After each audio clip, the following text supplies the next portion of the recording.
这世界上最可怕的商业陷阱，从来不是你做错了什么决定，而是你把一条路走到了极致，却发现这条路的尽头是悬崖。你一定看过最近的财经头条，也就是大家熟知的群创光电，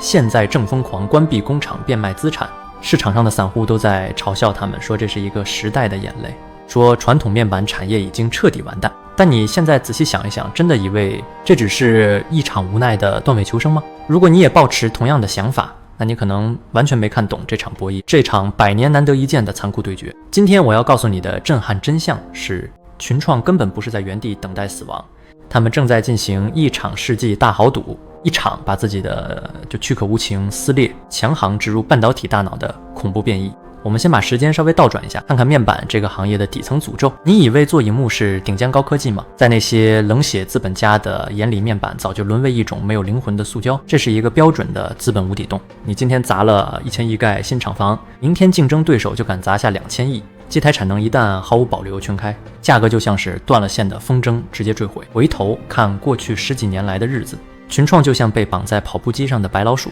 只能够拼了命不断往前奔跑，只要一停下来就会被资本机器绞杀。南韩的科技巨头早就受不了退出了，中国大陆的国家队则是靠补贴硬撑。在这种地狱级别的血腥修罗场里面，台湾面板厂的利润早就被彻底榨钱。所以当群创宣布关厂并且卖地，甚至把辛苦盖好的无尘室厂房直接打包卖给护国神山台积电的时候，很多人以为他们已经举白旗放弃了。大家以为这只是一场悲惨的清算大会，把剩下的骨头熬成汤分给可怜的股东。但是资本市场的气味从来不会骗人，你仔细看懂里面的资产交易细节，就会发现一个让人毛骨悚然的巧合。为什么买下群创厂房的买家偏偏是半导体绝对霸主台积电？这里我们必须潜入科技的最深水区，来看懂当前人工智慧面临的死亡瓶颈。现在全世界都在疯狂抢购辉达晶片，可是你以为台积电做不出晶片吗？不，最先进的晶片早就已经做出来了。真正卡住咽喉的致命断头台是卡在最后一步的先进封装产能，也就是大家经常听到的 CoWoS 技术。现在的 AI 晶片体积越做越巨大，要把一堆晶片塞进同一个基板上面。传统的圆形吸晶圆早就已经不够用了，你在圆形的披萨上面切方形的蛋糕，边缘的废料浪费率简直高得非常吓人。面积一旦突破了传统的物理极限，成本就会呈现指数级的恐怖爆炸。这时候科技巨头们在秘密会议室里面看见了一个近乎疯狂的替代方案，那就是所谓的面板极扇出行封装。我们在业界把它简称为 FOPLP， 把原本在圆形吸晶圆上面做的事情直接搬到巨大无比的方形玻璃基板上，面积的几何使用率瞬间直接拉到满。这根本不是什么普通的技术微调，这是对物理法则的一次降维打击，为什么玻璃基板会成为下一个时代的救世主？因为传统的塑胶基板在超高温的运算环境下容易产生严重的翘曲变形，导致晶片直接报废。但是玻璃的拼整度极高，而且极度耐受高温，它可以让晶片内部的讯号传输速度拉到极限。这就像是把原本拥挤泥泞的乡间小路瞬间升级成没有速限的超级磁浮列车轨道。英特尔早就已经砸下重金在秘密研发玻璃基板，但群创手中握有的成熟玻璃切割工艺技术直接让他们在这场弯道超车中拿到了超级 VIP 门票。而说到处理巨大方形玻璃基板的能力，这世界上到底谁才是真正的内行？答案现在已经非常呼之欲出了，就是那些被市场无情嘲笑的传统面板厂。群创里面那些看似老旧的生产线，原本是用来切割液晶电视的大荧幕面板，在传统的消费性显示器市场里面，这些旧设备已经是没有价值的破铜烂铁，几千亿的折就早就已经全部摊提完毕了。但是如果你把这些机台稍微改装一下，用来切人工智慧晶片的先进封装基板呢，这就像是你买了一台准备报废的计程车，打开引擎盖却发现里面装了核子动力炉。群创高层的底层战略其实非常清晰，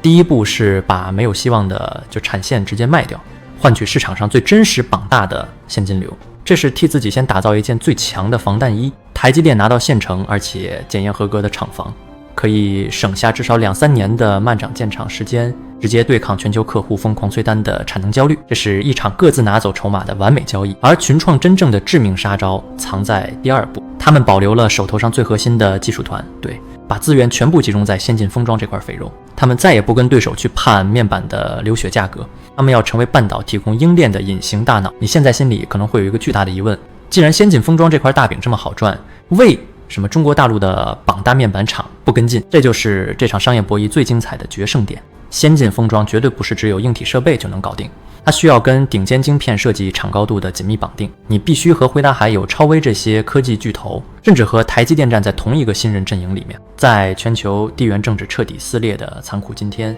这条供应链的信任门槛简直比天还要高。群创刚好拥有全世界最完美的地理位置，背后靠的是台湾这个最强大的半导体聚落。这条坚不可摧的企业护城河不是用钱砸出来的，是用无法复制的国际局势和血统换来的。我们再往下深挖一层资本运作的贪婪逻辑，群创现在的账面净值和股价严重脱钩。当全市场都以为它是一家准备倒闭的夕阳公司，大家用买废纸和破铜烂铁的价格在给它估值，但是只要先进封装的产能顺利开出来，它的底层商业模式就会瞬间切换赛道。这就好像一个被国家流放贬为平民的落魄贵族，忽然拿出了能够继承皇家无金宝藏的证明。华尔街和外资的绑大资金永远是最嗜血的，一旦这些秃鹰闻到这股估值重塑的暴利味道，资本的疯狂涌入将会展现摧枯拉朽的力量。接下来我们来进行这场战役的终极推演，这个面板厂大逃杀事件将会引发什么样的骨牌效应？首先，传统面板产业将迎来史无前例的大洗牌。那些还留在厂内疯狂流血死撑的传统企业，如果无法像群创这样成功引发基因变异，最后的下场只会沦为价格战里面的无名祭品，被中国大陆膀大无比的过剩产能直接淹没。其次，全球半导体最核心的先进封装版图即将发生一次极度剧烈的地壳板块移动，台积电依然是那座无法被任何人撼动的神山，但是在这座神山的脚下将会长出一片新森林。这片森林由转型成功的就面板巨头组成，他们会富则吞噬那些膀大且低阶的算力，但同时又是市场上不可或缺的周边封装需求，把最顶尖最昂贵的资源全部留给最高阶的晶片。这是一条共生共荣而且无比恐怖的利益大动脉。在这场由人工智慧全面掀起的残酷革命当中，能够拿到最大利润的赢家永远不是只会跟风的人，而是那些能够敏锐看见整个系统边界，敢在绝望深渊里面把自己的优势重新定义，